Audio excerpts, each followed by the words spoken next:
Bismillahirrahmanirrahim. Assalamualaikum warahmatullahi wabarakatuh. Alhamdulillahilladzi anzala al-kitaba wa lam yaj'al lahu iwaja. Asyhadu an la ilaha illallah wahdahu la syarika lahu wa asyhadu anna Muhammadan abduhu wa rasuluhu la nabiyya ba'dahu. Allahumma salli wa sallim wa karim wa barik ala nabiyyina wa syafi'ina wa maulana wa qudwatina wa imamina Muhammad wa ala alihi wa sahbihi wa man ittaba'ahum bi ihsanin ila yaumiddin amma ba'du. Sahabatku jemaah Majelis Keluarga Indonesia yang dirahmati Allah, alhamdulillah wa syukurillah. Di pagi ini alhamdulillah kita masih dipertemukan oleh Allah Subhanahu wa taala dalam kajian ini bersama guru kedua Tuan Guru Suparman Fajar, dan bentuk kesyukuran yang tidak henti-hentinya kita ucapkan, dan tidak hanya kita ucapkan, kita bersyukur kepada Allah atas semua nikmat yang telah Allah limpahkan untuk kita semua. Kenikmatan iman dan Islam menjadi kenikmatan paling agung, yang tentu karena itulah kita masih hadir di majelis ini dan masih istiqamah dalam berbagai macam kebaikan dan amal soleh. Apalagi di Sayyidul Ayyam, di hari Jumat ini, banyak sekali sunnah-sunnah yang diajarkan oleh Nabi kita SAW. Dari mulai membaca surat Al-Kahfi, kemudian berbanyak sholawat, dan tentu sedekah menjadi amalan utama yang juga kita lakukan. Wabil khusus di hari Jumat ini banyak sekali kita saudara-saudara kita yang biasa menggelar sedekah Jumat ya, dan inilah menjadi satu kebiasaan kita yang mudah-mudahan dengan ini pula Allah ridha dengan semua amal yang kita lakukan. Sedekah Jumat sedang di pagi hari apalagi menjadi satu kebiasaan yang ketika istiqamah maka Allah Subhanahu wa taala ridha dan mencintai kita semua. Salat dan salam tentu senantiasa kita curahkan kepada baginda Nabi kita alaihi wassalam, dan salah satu sunnah dari Nabi kita alaihi wassalam tentu adalah bagaimana kita menghadirkan setiap gerak kita adalah untuk amal-amal soleh yang terus ittiba kepada Nabi kita alaihi wassalam, itu sunnah-sunnah dari Nabi kita alaihi wassalam. Salawat ini juga untuk para keluarganya dan juga sahabatnya yang mulia, yang mudah-mudahan kita termasuk umatnya di akhir zaman ini yang mendapatkan syafaat dari Nabi kita alaihi wassalam. Sahabatku yang bukan Allah, di pagi ini insya Allah kita kembali membahas sebuah kitab yang sangat penting, atau tazkirah yang mengingatkan kita tentang bagaimana perjalanan akhir kita, perjalanan di akhirat kelak yang ketika kita kupas tentu betapa sangat mengerikan kalau kita tidak siap dengan amal soleh kita. Tentu kita tidak tahu bagaimana nasib kita di akhirat kelak. Dan di pekan lalu tentu banyak kabar gembira juga yang sudah disampaikan oleh Tuan Guru tentang bagaimana surga. Jadi mana kajian tadabbur tadi malamnya yang membahas di surat Al-Kahf ya, tentang wal kulli darajatun mimma amilu, bahwa masing-masing itu memang ada derajat bagi yang diamalkannya sesuai dengan amal-amal perbuatannya. Dan insya Allah di pagi ini kita akan membahas tentang tema penting, yaitu surga ya. Kembali kita membahas tentang surga dan sifat-sifat dari para penghuni surga ini insya Allah. Dan alhamdulillah guru kita sudah hadir bersama kita. Assalamualaikum Tuan Guru. Waalaikumsalam warahmatullahi wabarakatuh. Alhamdulillah. Gimana kabarnya Tuan Guru? Alhamdulillah, tabarakallah. Bagaimana kabarnya Ustaz Faris? Alhamdulillah. Alhamdulillah, Masya Allah. Mudah-mudahan semuanya jemaah juga dalam keadaan sehat walafiat dan tentu mendapat keberkahan dari Allah Subhanahu wa taala. Masih tentang kitab At-Tazkirah ya, dan tentu masih banyak pertanyaan yang belum dijawab gitu ya. Kabar gembira tentang surga yang di sana ternyata banyak coupling ya kalau disebutkan dalam kajian semalam nih. Banyak coupling-coupling yang tentu sesuai dengan tingkatan masing-masing ya.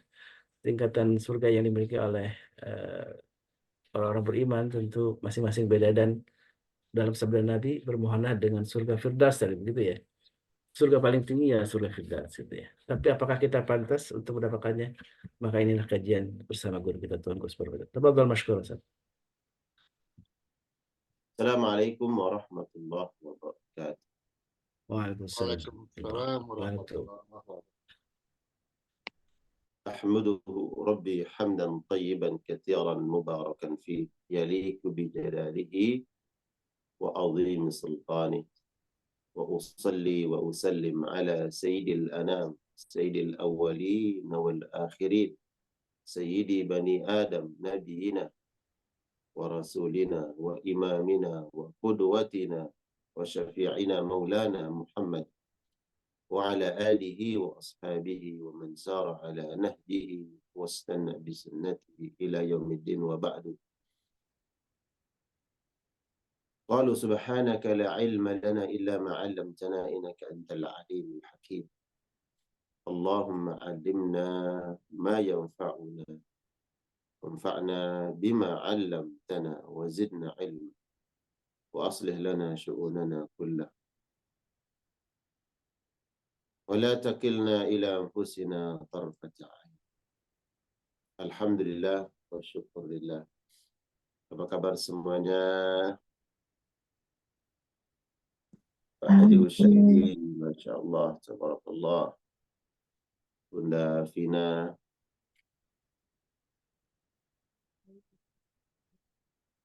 Bunda Dia, Bunda Nadia, semuanya yang hadir di kajian Majelis Keluarga Indonesia yang pagi hari ini. Insya Allah semoga semuanya diberkahi oleh Allah Subhanahu wa Ta'ala, dimudahkan segala urusannya, dikabulkan doa-doa dan hajatnya yang Allah ridhai. Bersyukur kepada Allah Subhanahu wa Ta'ala dan berselawat salam kepada Rasul yang mulia, selawat salam yang insya Allah menghantarkan kita semua mendapatkan keberkahan hidup di dunia karena merupakan amal saleh yang terbaik di antara amal-amal saleh yang terbaik, berselawat kepada Nabi SAW dan menghantarkan kita insya Allah kelak di akhirat mendapatkan syafaat daripada Rasulullah SAW. Amin ya Allah ya Rabbal Alamin. Baik jemaah sekalian, pagi hari ini kita akan kembali membahas kitab At-Tadhkirah karangan Al-Imam Al-Qurtubi rahmatullah alaih. Pada pertemuan pekan lalu kita membahas tentang bagaimana surga dan neraka berdialog. Ya. Siapa yang masuk ke dalam surga, kemudian siapa yang masuk ke dalam neraka. Kemudian ada orang-orang yang akan masuk surga pada urutan yang terakhir. Dan pagi hari ini kita akan membahas sifat atau karakter, kriteria orang-orang yang telah Allah mudahkan, Allah ridhai masuk ke dalam surganya. Tentu harapan kita jamaah sekalian, ketika kita membahas karakter, sifat, dan ciri-ciri ahlul jannah, maka kita berharap dan berupaya agar sifat dan karakter ini dapat kita miliki dan kita upayakan. Sehingga harapan, cita-cita tertinggi kita masuk surga memang layak dan pantas. Sifat-sifat itu ada pada diri kita. Jadi jangan hanya kita jadikan sebagai maklumat, informasi saja.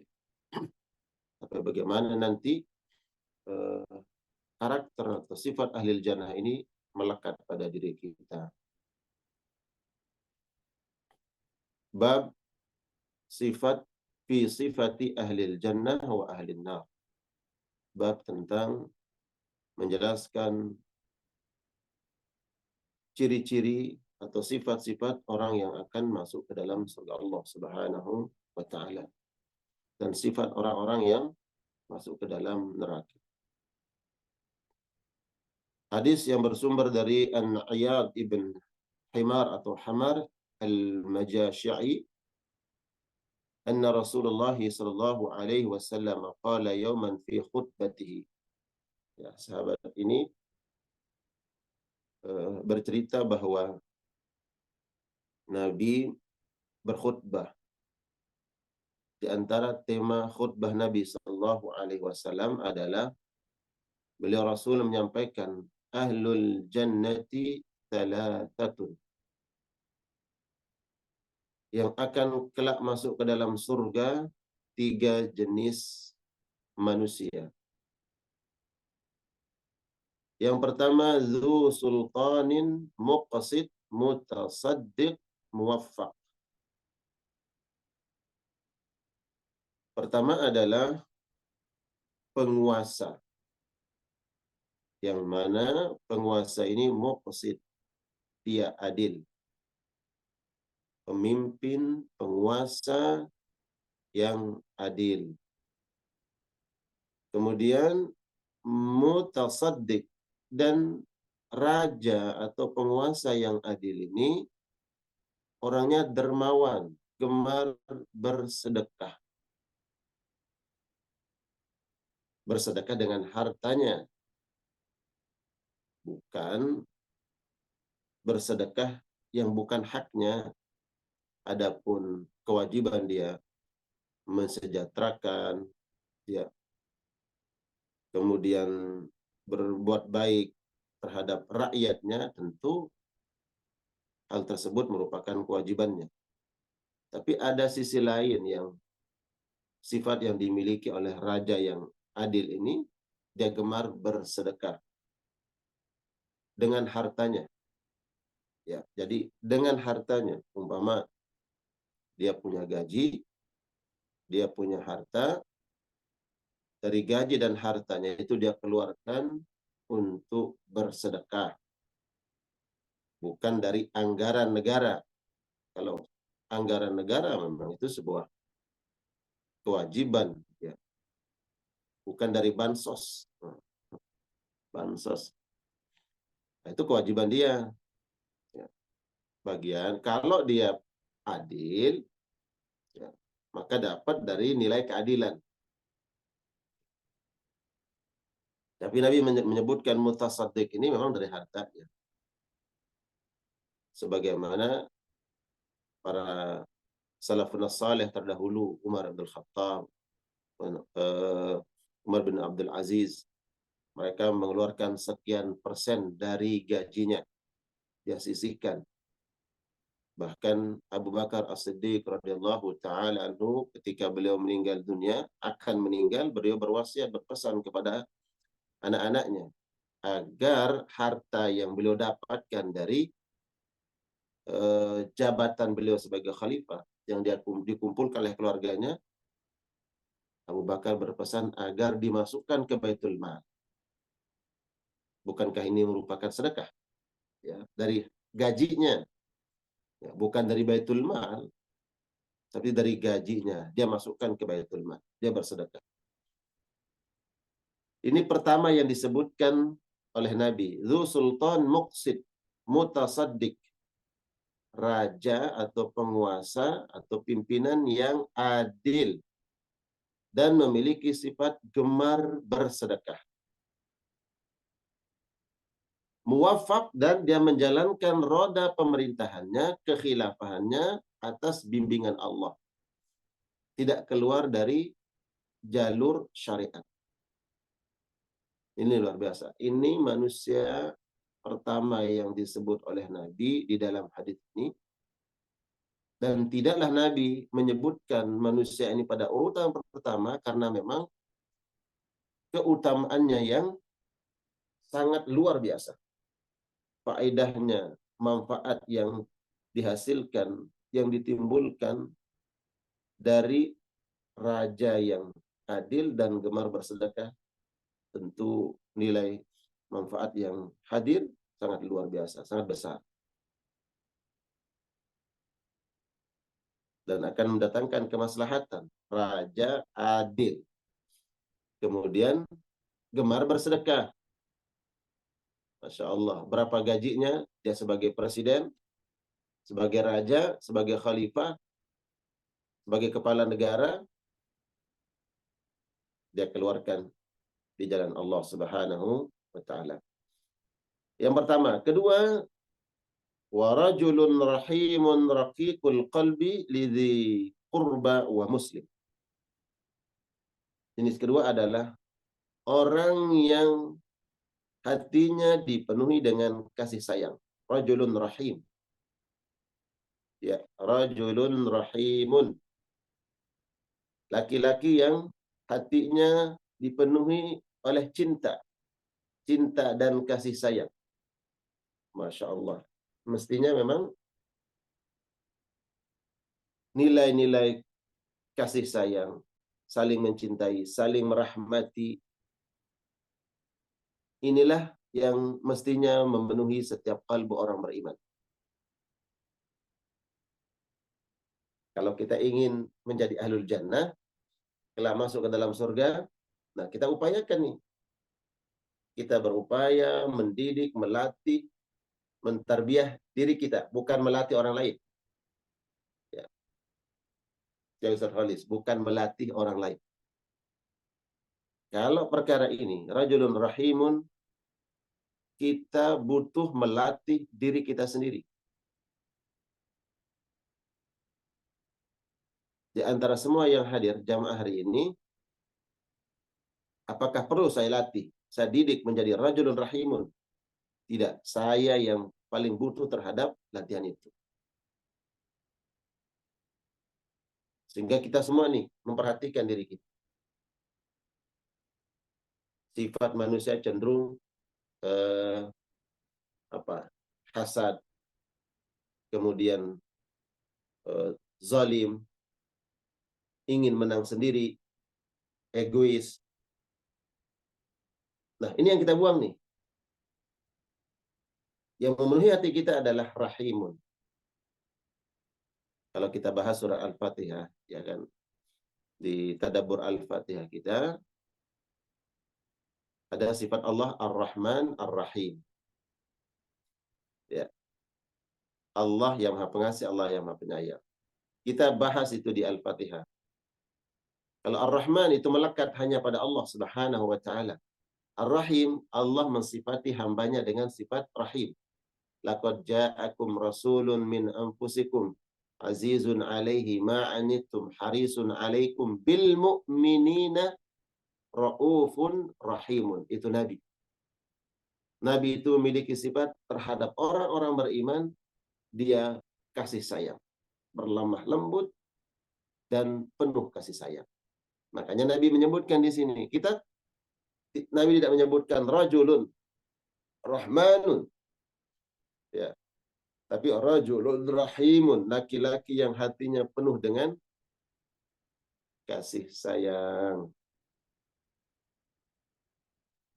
Ciri daripada laki-laki yang atau seseorang, ya kata rajulun ini seseorang, baik laki ataupun perempuan, ciri-cirinya adalah tentu dia mencintai sesuatu untuk orang lain sebagaimana dia mencintai untuk dirinya. Dan dia membenci sesuatu untuk orang lain sebagaimana dia membenci untuk dirinya. Dia tidak ingin disakiti. Maka dia kemudian tidak menyakiti orang. Ini orang-orang yang rajulun rahimun. Dia tidak ingin diambil haknya oleh orang lain, begitu juga kemudian dia tidak ingin mengambil hak orang lain. Apa yang tidak dia sukai, maka tidak dia lakukan terhadap orang lain. Apa yang dia senangi untuk dirinya, itulah yang dia lakukan untuk orang lain. Kan ada hadisnya, la yu'minu ahadukum hatta yuhibba li akhihi ma yuhibbu li nafsi. Belum sampai pada derajat kesempurnaan iman yang kalian miliki sehingga kalian mencintai untuk saudara kalian sesuatu yang kalian cintai untuk diri kalian sendiri. Masya Allah. Ini rajulun rahimun, laki-laki atau orang yang memiliki sifat kasih sayang. Raqiqul qalbi, dan hatinya lembut. Hatinya itu lembut. Manusia yang di zaman Nabi, sahabat Nabi SAW yang paling lembut hatinya itu adalah Abu Bakar. Tidak ada yang melebihi kelembutan hati Abu Bakar. Dan itu Nabi yang sampaikan. Tentu para sahabat memiliki keistimewaan dan keutamaan masing-masing. Abu Bakar ini lembut hati. Utsman lembut hati. Dan Umar dalam kebenaran dia tegas, tapi ketika dalam ketegasan itu seandainya dia salah, kemudian dinasihati, dia lunak hati.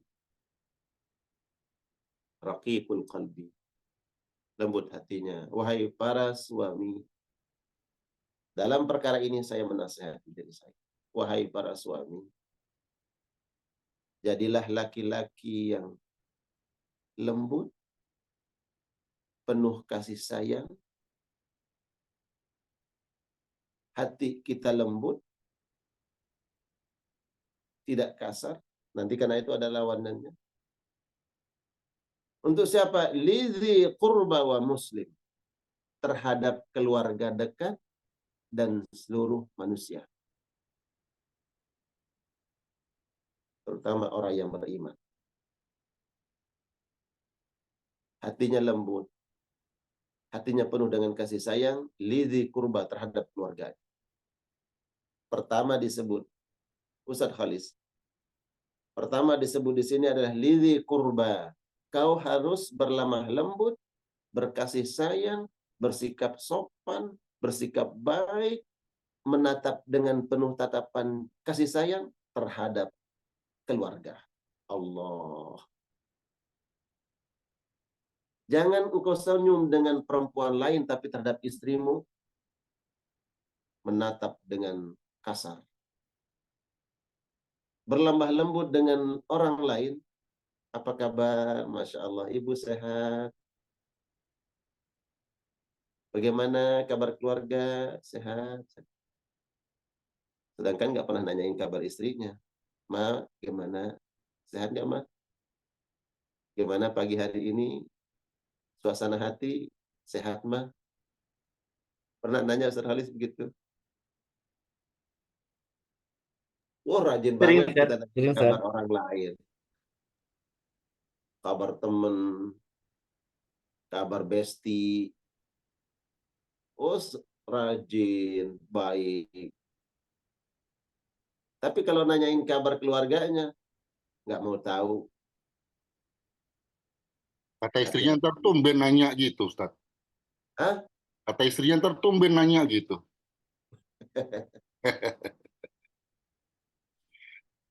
Ya, makanya ini yang dikatakan, jangan kau jadi malaikat untuk orang lain, tapi jadi setan bagi keluarga. Sahih. Nih kalau ingin tahu laki-laki yang betul-betul baik itu, lihat bagaimana dia bersikap terhadap keluarga. Kalau di luaran, orang bisa berkamuflase. Memoles dirinya. Bersikap baik. Oh, di luaran, Masya Allah, sama teman, sama ini. Karena dia menjaga nama baiknya. Tapi kalau udah nyampe rumah, Mah, minuman mana? Teh mana? Ya Allah, istighfar. Ustaz Khalis istighfar, Ustaz Khalis. Pak Selo istighfar. Saya juga istighfar. Astagfirullahaladzim. Ada loh, ada. Banyak. Banyak. Banyak. Siapa tuh? Banyaknya berapa? Kopi. Masya Ini Allah. Wana curhat nih. Ya Allah, astagfirullah, saya minta ampun. Ampun. Karena terkadang laki-laki ini dia berupaya terlihat seperti malaikat bagi wanita lain. Apalagi ada tujuannya. Ya. Ya. Ada tujuannya. Oh, di medsos dia share, dia sedang ngasih hadiah buat bininya, buat istrinya, dia peluk istrinya. Tapi di dunia nyata, astagfirullahaladzim. Masa sih? Ya, Masa sih? saya termasuk orang yang tidak senang nge-share tentang kemesraan keluarga gitu. Sesuai dengan anak-anak, kamu dengan istri. Tapi kalau berdua-duaan itu saya jarang. Coba lihat aja di medsos saya. Kalaupun ada satu mungkin, ya itu sebagai pengimbang aja. Bahwa, Bi, itu kayaknya Ustadz itu banyak nge-share foto sama bininya ya. Oh gitu ya, saya share lah satu.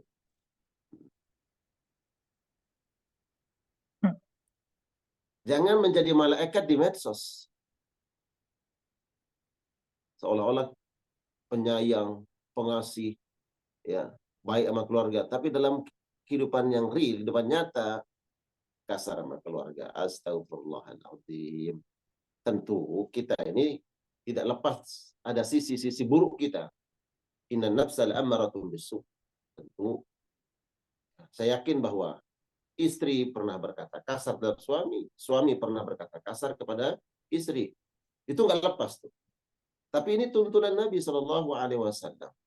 Bagaimana ketika seandainya terjadi inzilaf, kita terpeleset, kita terjatuh, kita khilaf, berkata kasar, ya, menghardik istri kita, anak-anak kita, maka segera balik, sadari bahwa ini bukan sifat yang mulia, ini bukan sifat yang diajarkan oleh Nabi Shallallahu Alaihi Wasallam. Balik, minta maaf, maaf ya Bun, maaf ya Mi, maaf ya Mama. Oke, 00 gitu. Wajar. Dalam rumah tangga Nabi pun terjadi, ada kesalahpahaman, terjadi konflik, tapi konfliknya jangan gambarkan seperti konfliknya kita, ya. Tapi itu sebagai contoh. Jadilah laki-laki yang hatinya dipenuhi dengan kasih sayang, rahimun, raqiqul qalbi, lembut hatinya. Kau penyayang, maksudnya tebarlah kasih sayang, terutama untuk keluarga. Kalau seandainya anggota keluarga kita berbuat salah, ya, berbuat khilaf, tidak sesuai dengan apa yang kita inginkan, maka hati harus lembut. Lembut dalam apa? Jangan langsung memberikan hukuman. Kalau dia meminta maaf, maafkan. Gitu. Ini orang-orang yang raqiqul qalbi. Nah, raqiqul qalbi dalam segala hal. Saya sebutkan tadi contoh sahabat Nabi yang raqiqul qalbi, hatinya lembut itu adalah Abu Bakar. Sampai Abu Bakar ini kalau mendengar ayat-ayat tentang surga itu beliau langsung ainahu tadripa, langsung menangis. Yang lainnya belum menangis, dia udah nangis duluan. Raqiqul qalbinya. Ketika membaca ayat-ayat azab, dia menangis ketakutan. Raqiqul qalbi. Gimana ya, Dek? Ketika Rasul Shallallahu Alaihi Wasallam di akhir-akhir hayat beliau, Nabi sakit, kemudian tidak mampu mengimami salat berjamaah, dia mintalah kemudian Abu Bakar. Kata Rasul kepada Aisyah, wahai Aisyah, tolong minta ayahmu agar dia menjadi imam menggantikan saya. Kata Aisyah, ya Rasulullah, bukankah engkau tahu ayah itu adalah orang yang sangat lembut hatinya. Saya khawatir ketika jadi imam, dia membaca ayat, kemudian sholatnya nggak selesai-selesai. Nggak tuntas. Kenapa? Nggak selesai baca ayat. Kalau dia baca ayat Al-Quran, menangis. Diulang lagi, menangis lagi, ulang lagi. Kata Aisyah kepada Rasulullah, ya Rasulullah jangan tunjuk dia. Saya khawatir sholatnya nggak kelar nanti. Karena dia adalah laki-laki yang lembut hatinya. Dan Aisyah tahu bagaimana ayahnya ketika kalau sholat. Ya. Laki-laki seperti inilah yang sifat ahlul jannah. Raqiqul qalbi, hatinya lembut. lidzi qurba, bagi keluarganya, wa muslim, dan untuk orang-orang Islam. Disebutlah Nabi adalah pertama keluarga, kemudian muslim. Terhadap saudara muslim, wah garangnya luar biasa. Tapi terhadap orang kafir, lembek. Baik. Lisannya tajam terhadap saudara muslim, lisannya berlemah lembut terhadap orang kafir. Nah, ini bukan karakter sifat orang-orang beriman yang menjadi sifat ahlul jannah. Terhadap keluarga, terhadap saudara muslim. Ya. Jadi ini jenis yang kedua ya. Pemimpin yang adil, gemar bersedekah, dan menjalankan roda pemerintahannya, kekhilafahannya atas petunjuk syariat Allah. Kedua, orang umum. Jadi kalau kita tidak mendapatkan posisi yang pertama, karena memang tidak semua orang bisa jadi pemimpin, Dzu Sultan. Tidak semua orang dapat kekuasaan.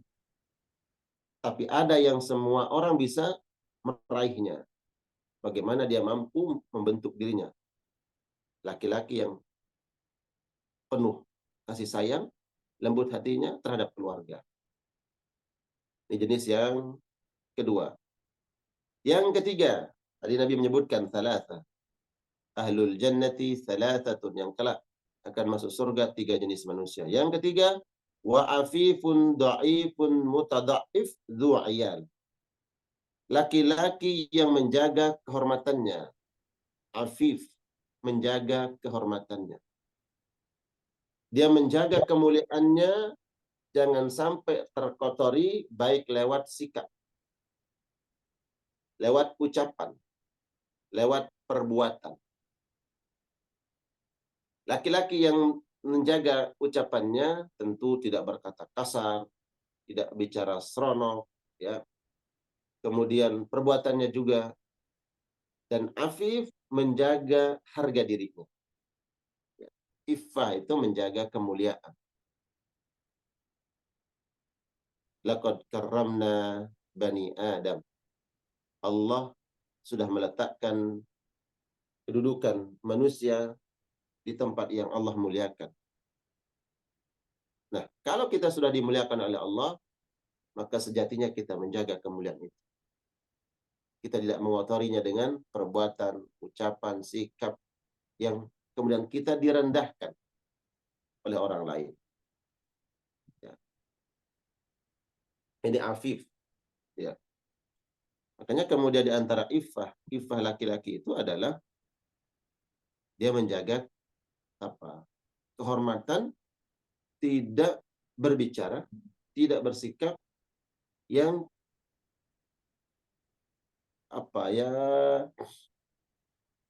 merendahkan derajat sebagai seorang muslim. Kata iffah itu ya, tidak bicara sembarangan, baik yang bersifat menimbulkan syahwat ataupun merendahkan derajat kita. Dha'ifun, afifun, dha'ifun, mutada'if. Kemudian orang yang lemah, dhaif, lemah. Nah, kata lemah ini dijelaskan oleh para ulama, lemah dalam urusan dunia. Ya, kata dhaif, laki-laki yang lemah. Lemah dalam urusan apa? Dalam urusan dunia. Ya. Dianggap lemah oleh orang lain. Dianggap sepele, dianggap kecil oleh orang lain dalam urusan dunia. Ketika manusia diberikan perhiasan dunia, harta, pangkat, jabatan, kemuliaan. Nah, ada orang yang kemudian dari semua sisi ini Allah tidak cukupkan. Dia nggak punya jabatan, dia nggak punya harta yang seperti orang lain. Dia lemah dalam perkara ini.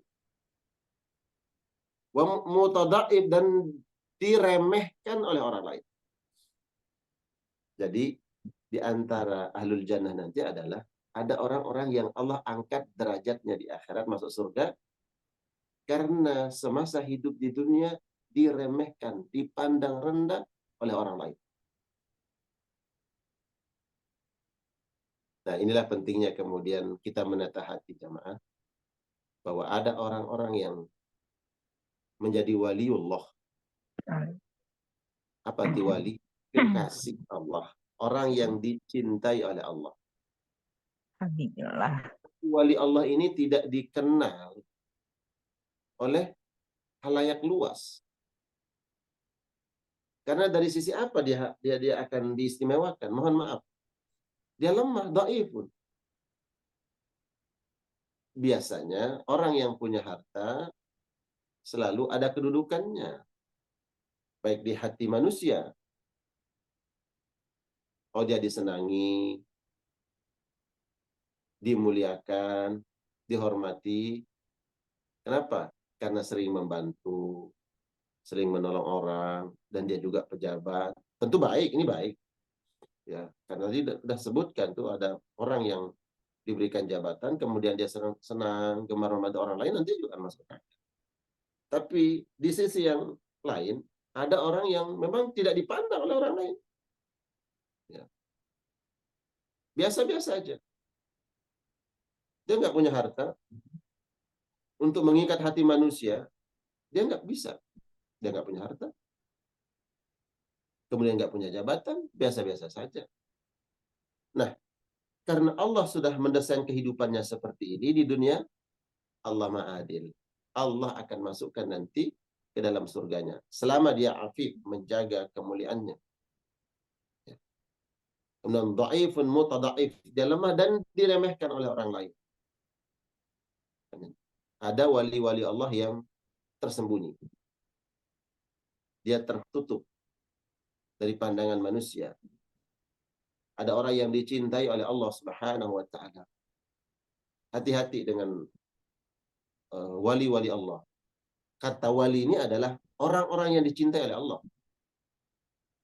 Dia sebagai masyarakat biasa, ketika waktu sholat dia datang ke masjid sholat berjamaah. Ketika ada kajian mungkin dia hadir di situ dengan penampilan yang biasa-biasa saja. Pakaian seadanya, tidak dihormati oleh orang lain.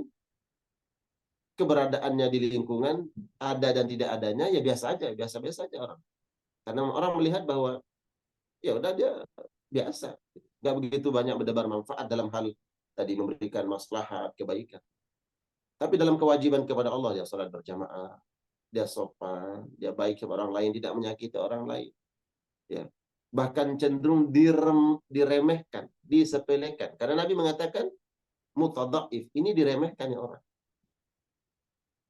Disepelekan. Keberadaannya dianggap tidak ada. Mutadhaif, diremehkan oleh orang lain. Dzu'iyal, dan orang ini memiliki tanggungan. Kaitannya tadi afifun, ada laki-laki yang memiliki tanggungan. Dia punya anak, punya istri, punya keluarga yang harus dia nafkahi, tapi dia iffah. Dia menjaga kehormatannya. Dia tidak meminta-minta. Tidak mengemis-ngemis, apalagi di pinggir jalan, ini tidak mengemis-ngemis, tidak meminta-minta. Ya. Kecuali dia hanya bergantung kepada Allah. Bukan berarti dilarang meminta bantuan kepada sesama muslim, boleh. Ya, ista'in billah wasta'in bi akhikal muslim. Mintalah bantuan kepada Allah, berdoa, bergantung hanya kepada Allah. Kemudian ikhtiar, silakan minta bantuan kepada manusia.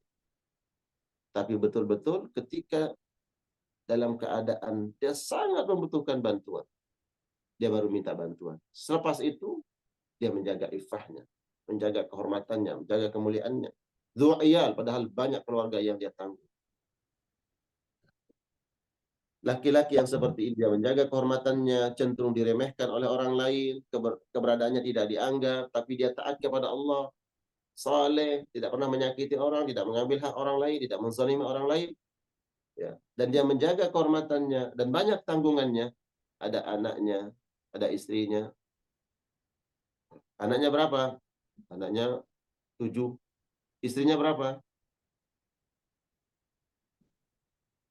1.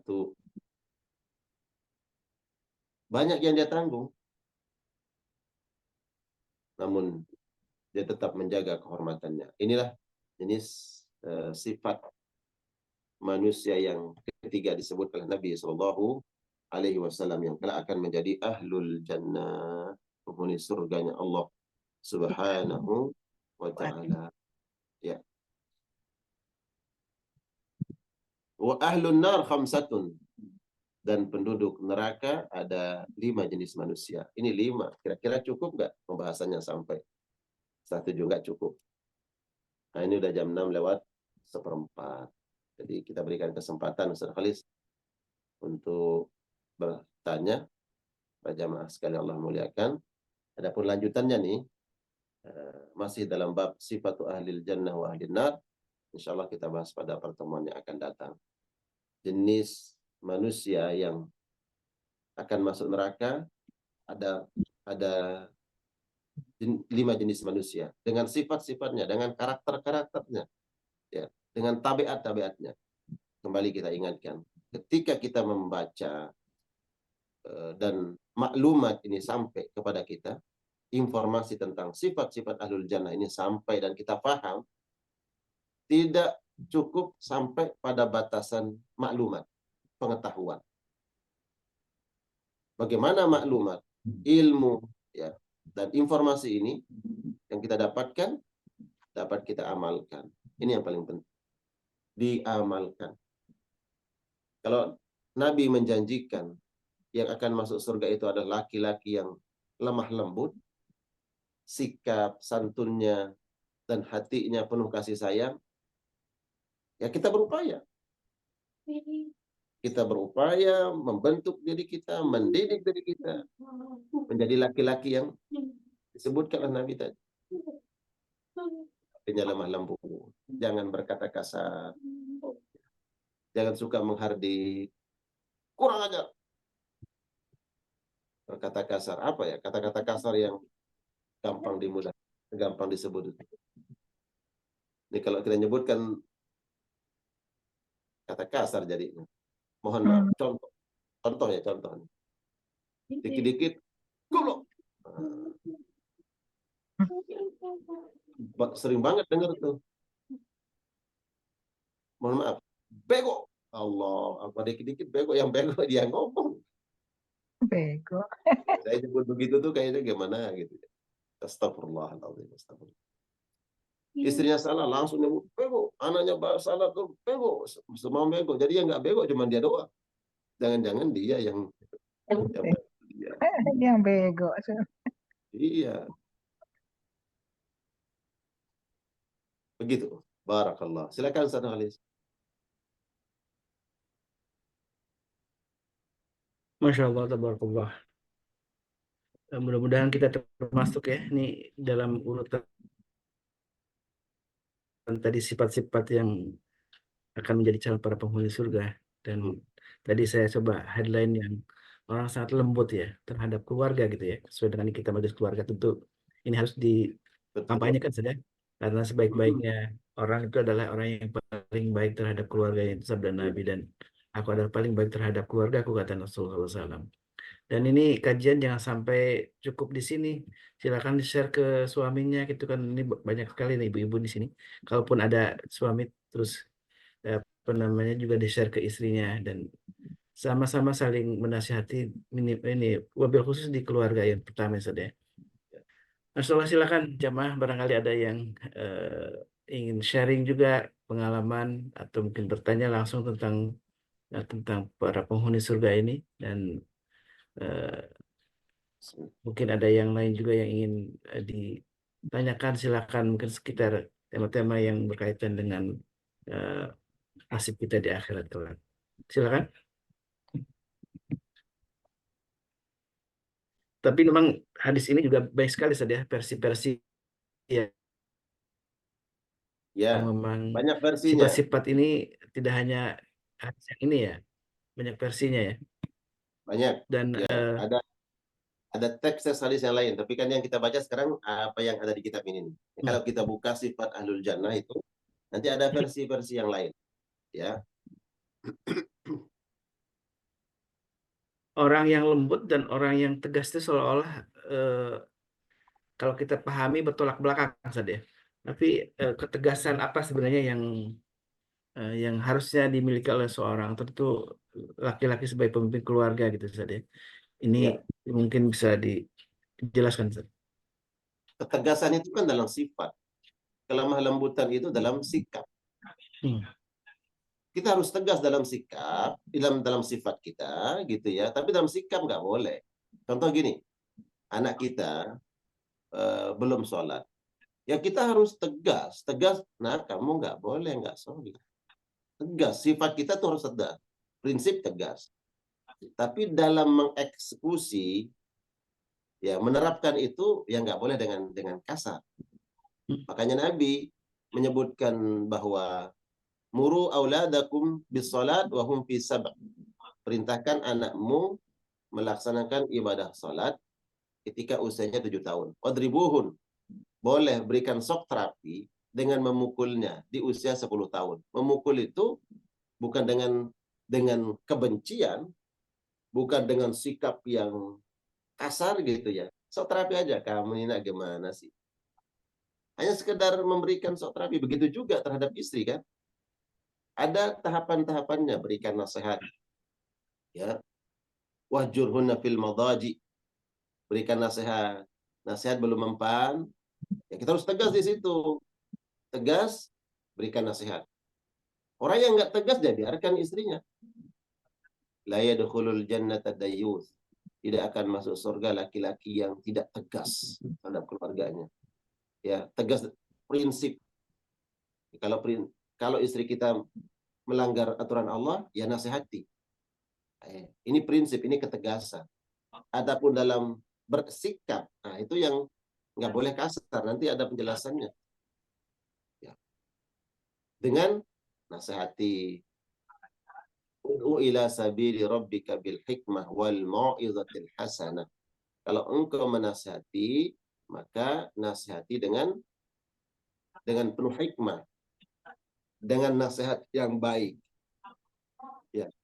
Kontennya juga baik, caranya juga baik. Jadi kita ngajak, ma, jangan lakukan itu, nggak boleh dalam pandangan agama. Kemudian caranya juga. Jadi ada tahapannya. Ketika tidak mempan nasihat, wajuruna fil madaji. Jangan temani di tempat tidur. Ya, kalaupun menemani di tempat tidur, boleh kita melengos. Melengos. Kasih punggung aja. Dia menghadap kita, kasih punggung. Nih, gue kasih punggung. Nggak mau menghadap dia. Begitu Islam tuh sebab.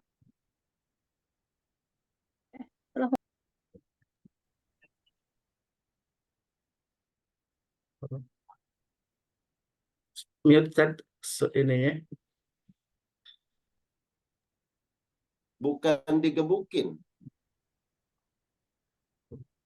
Tapi sebagai shock terapi. Ya.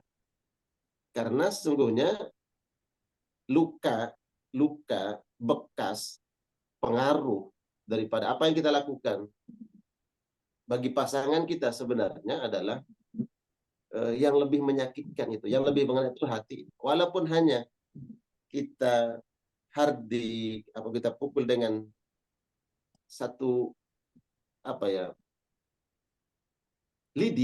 sapu lidi, walaupun nggak berbekas, memang nggak berbekas, tapi itu sebagai shock terapi, sehingga tentu dalam menasehati, dalam merubah yang tidak baik menjadi baik ini, kita harus tegas, namun dengan cara penuh hikmah, gitu ya. Kita tegas dalam prinsip kita, dalam memegang aturan Allah, namun tentu tidak boleh kasar dalam memberikan nasihat, dalam bersikap. Hendaknya sebagaimana yang diajarkan Nabi Shallallahu Alaihi Wasallam. Beliau tegas dalam memegang prinsip aturan-aturan syariat Allah Subhanahu Wa Taala, tapi dengan penuh kelemah lembutan. Kepada para sahabat itu begitu. Ya, Nabi Shallallahu Alaihi Wasallam ada laki-laki yang tidak benar sholatnya, tidak dimarahi oleh Nabi, tapi coba kamu ulang sholatmu. Belum benar lagi, coba ulang lagi. Ya, Nabi tidak bilang goblok kamu, kemana sih? Enggak, gitu kan. Coba ulang. Diajarkan langsung oleh Nabi, dituntun begini caranya, begini cara. Ada anak kecil yang tidak beradab, ya, tidak dicaci maki oleh Nabi, ya, tidak dimarah-marahin, tapi ya gulam, sambillah. Nih saya ajarkan kamu ya, kalau mulai makan baca bismillah. Wakul biyaminik, makannya dengan tangan kanan. Enggak dipukul tangannya, orang kiri. Enggak. Kan kita begitu tuh. Enggak langsung dipukul tangannya, tapi Nabi bilang baca bismillah, makan itu pakai tangan kanan gini. Wakul mimma yalik, mulailah makan dari yang terdekat dulu. Ini ada anak kecil, ya, dia ngambil makanan yang jauh. Nabi nggak marah, tapi dididik. Contoh begitu ya, Ustaz Khalis. Baik, Ustaz, ini ada pertanyaan nih dari Ibu Dalia ya. Saya coba bacakan, Ustaz ya. Ini merasa tidak pantas masuk surga dengan merasa yakin dengan rahmat Allah masuk surga, itu bagusan mana, Ustaz ya? Itu yang Ya. pertama. Yang kedua, ini kalau ngajak suami ini paling susah nih untuk ikut kajian, Ustaz. Mungkin juga para suami ngajak istrinya untuk ikut kajian susah juga saja. Ini caranya apa, Ustaz? Yang apakah seorang istri yang tiap hari ngajak terus gitu kan, itu cara terbaiknya, Ustaz, untuk ngajak suaminya terus ngajak kajian di MKI gitu? Ya. Barakallah. Tentu kita harus tafaul, optimis dan berbaik sangka kepada Allah Subhanahu wa taala bahwa Allah akan masukkan kita ke dalam surga. Ini harus ada dalam jiwa kita. Sampai-sampai Nabi mengatakan la yamutu ahadukum wa huwa yuhsinu dzan billah. Jangan kalian mati kecuali kalian berbaik sangka kepada Allah. Maksudnya berbaik sangka mendapat ampunan Allah dan dimasukkan ke dalam surganya Allah Subhanahu wa taala. Kita dimuliakan oleh Allah. Maka kalau kemudian kita membaca sifat-sifat daripada ahlul jannah dan ternyata sifat ini belum sepenuhnya ada pada diri kita. Nah, semangat tadi kayaknya nggak pantas saya masuk surga ya. Nah, merasa ketidakpantasan itu sejatinya harus menjadi api penyemangat. Memotivasi agar kita layak dan pantas. Bukan menghinakan diri kita. Oh, saya nggak pantas, ini saya hina. Kemudian tetap dengan sifat itu. Nah, itu nggak boleh. Ya. Bila melihat sifat dan karakter ahlul jannah, kemudian kita merasa bahwa kita mengukur diri kita, ternyata masih jauh ya sifat-sifat itu pada diri saya. Maka kita pantaskan dan kita layakkan. Karena memang kita sudah dimuliakan oleh Allah Subhanahu wa taala. Mulia. Dan kita akan dimasukkan ke tempat yang paling mulia. Pertama tadi saya sebutkan, berbaik sangka kepada Allah, ya husnuzan, dan kita berupaya untuk bahwa kita layak dan pantas dimasukkan oleh Allah Subhanahu wa taala ke dalam surganya. Apabila kita mendapati sifat kita belum sempurna seutuhnya sebagaimana sifat-sifat ahlul jannah, maka upayakan diri kita menyempurnakan sifat-sifat itu. Bukan berarti kemudian, oh saya nggak pantas, kemudian kita tinggalkan sifat-sifat itu. Bukan. Itu bisikan setan. Ya, itu bisikan setan. Kemudian yang kedua, tentu ada kaidah yang mengatakan ma la yudrakul kullu la yudrakul jullu, ya. Apa yang tidak bisa kita lakukan secara sempurna, maka kita tidak meninggalkan seluruhnya. Artinya, kalau suami kita 1 pekan tidak bisa ikut kajian, 3 hari, 4 hari, ya minimal sehari bisa ikut di hari weekend, Sabtu atau Minggu, ya. Mudah-mudahan bisa ikut. Sebulan nggak bisa ikut, ya setiap pekannya nggak bisa ikut, minimal kita punya semangat bahwa 1 bulan ini bisa ikut sekali, 2 kali, 3 kali di tema-tema penting, dan teruslah saling menasihati, gitu ya. Barakallah. Ustaz Khalis, baterai HP saya ternyata lowbat nih, mau mati. Setidaknya kita berusaha untuk nge-share kajian ini karena ada di rekam alhamdulillah di YouTube gitu ya. Dan silakan share ke pasangan kita atau ke kerabat-kerabat kita gitu kan, atau mungkin membuat resume gitu ya, sambil ngobrol sambil santai bersama pasangan kita, ngobrol nih hasil kajiannya kayak gini, minta pendapatnya gitu ya. Jadi tidak secara langsung eh, mengajak gitu kan, kadang-kadang mungkin suami juga kesel ketika tiap hari diajakan terus gitu ya, Ya, udah. Apalagi mungkin ya, ya kita lihat kondisi psikologisnya sedang bagaimana gitu ya, baik, mudah-mudahan. baik. Begini, ini saya tulis. Kan keluhannya nih suami ya, Mm, dan kita ini laki-laki. Kalau ingin tahu kelemahan laki-laki, jangan nanya sama perempuan. Tanya sama laki-laki. mm, Oke, saya ini laki-laki, saya tahu ya. Jadi ini harus dilakukan. Kalau kita ingin suami kita memenuhi harapan dan keinginan kita, satu yang dilakukan. Jadilah yang muti dulu, taat dulu. Jangan pernah bantah suami. Jangan bantah dia. Kasih waktu kita tuh. Pokoknya kita harus, saya ini sebagai istri, saya ingin 1 bulan ini saya akan perlihatkan kepada suami saya nggak akan bantah, saya akan bersikap lemah lembut. Pokoknya apa yang dia nggak sukai, nggak akan pernah saya lakukan. Itu lihat 1 bulan umpamanya, atau ya 1 bulan. Lakukan itu. Setelah itu baru nanti minta sama suami. Minta sama suami, Pak, gini-gini ya gini. Dengan cara yang baik. Saya yakin ya, mungkin selama ini ada sikap kita juga yang tidak berkenan bagi suami. Ya, kita tidak memuliakan suami, kita tidak menghormati suami, sering berkata kasar, kita merasa bahwa kita yang menguasai rumah dan seterusnya. Jadi mungkin ada sikap yang suami kita tidak begitu. Coba berikan perhatian penuh, kemudian hargai suami, muliakan suami, tujuannya karena Allah, ya. Karena dalam dakwah itu kan ada strategi dakwah. Kalau sekarang kita ingin mendakwahi suami, jadi harus punya strategi. Ya, jangan bantah suami, selalu bersikap baik sama suami, berlemah lembut sama suami. Pokoknya kira-kira yang kita merasa bahwa kita betul-betul memberikan kesempurnaan dalam berkhidmat, nanti insya Allah dia akan nurut. Ya, betul, betul. Singa itu luar biasa ya. singa itu binatang yang buas, singa itu. Tapi kalau kita sudah berbuat baik kepada singa itu, kasih makanan itu, maka dia akan menjadi jinak. Walaupun tentu bukan kita kasih makanan kemudian kita berani mendekati singa, tapi itu disebutkan oleh para ulama bahwa singa pun yang binatang buas, bila mana kemudian kita berbuat baik kepadanya, dia akan memiliki sifat rahmat, kasih sayang terhadap diri kita. Dan banyak tuh di medsos, ya, singa binatang buas terhadap tuannya yang ngasih dia makan, yang melihara dia, hilang sifat kebuasannya. Ya, begitu ya, Ustaz Khalis. Baik, Ustaz. Masya Allah, tabarakallah.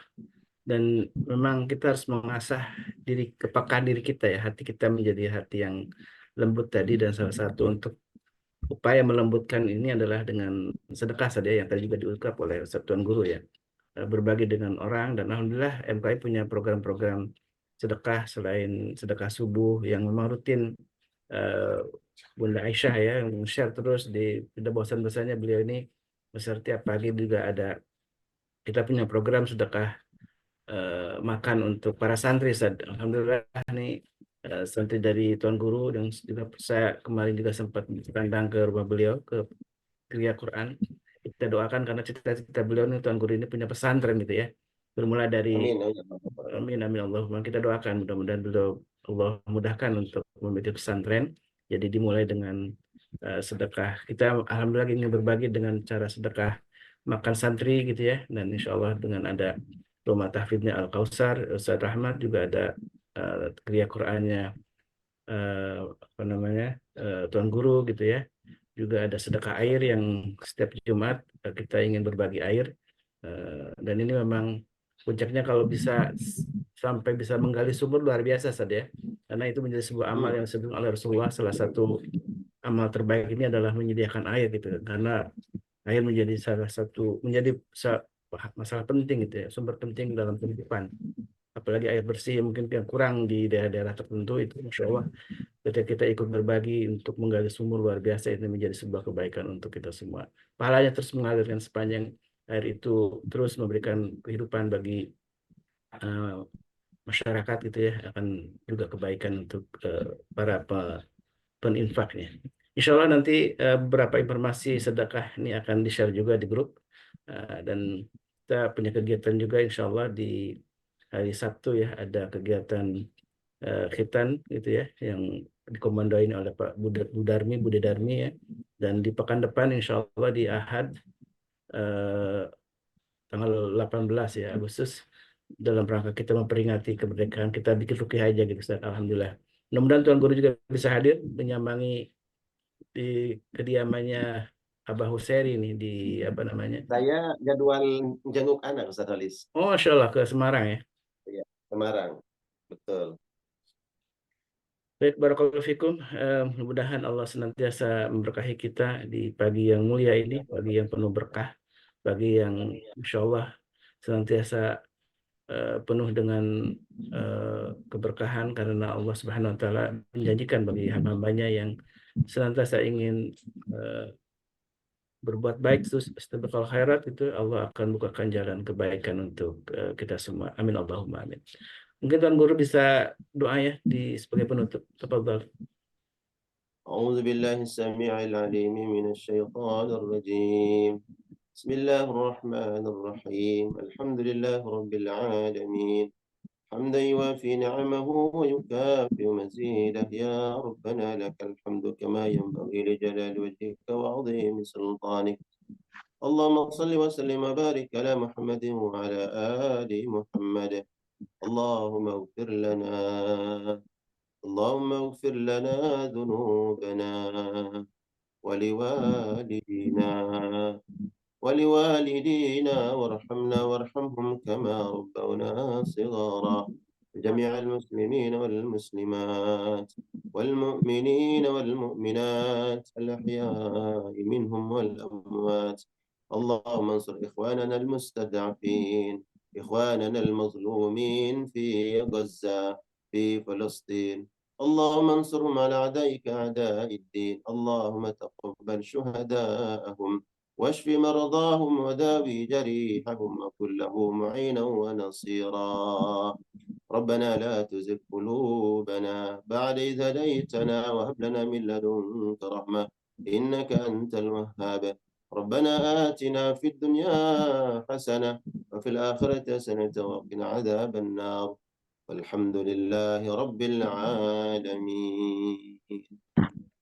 Barakallah semuanya jamaah, syukran yang hadir pada kajian MKI pagi hari ini. Semoga semuanya selalu dalam rahmat dan lindungan Allah Subhanahu Amin. Amin. Ya Allah ya Rabbal Alamin. Assalamualaikum warahmatullahi wabarakatuh. Waalaikumsalam warahmatullahi wabarakatuh. Dan jamaah yang bukan Allah, mari kita tutup majelis ini Terima dengan kasih Ustaz. doa kafaratul majlis. Subhanakallahumma wa bihamdika asyhadu an la ilaha illa anta astaghfiruka wa atubu ilaik. Alhamdulillah hadana wa iyyakum. Assalamualaikum warahmatullahi wabarakatuh. Waalaikumsalam. Waalaikumsalam. Assalamualaikum warahmatullahi wabarakatuh. Allah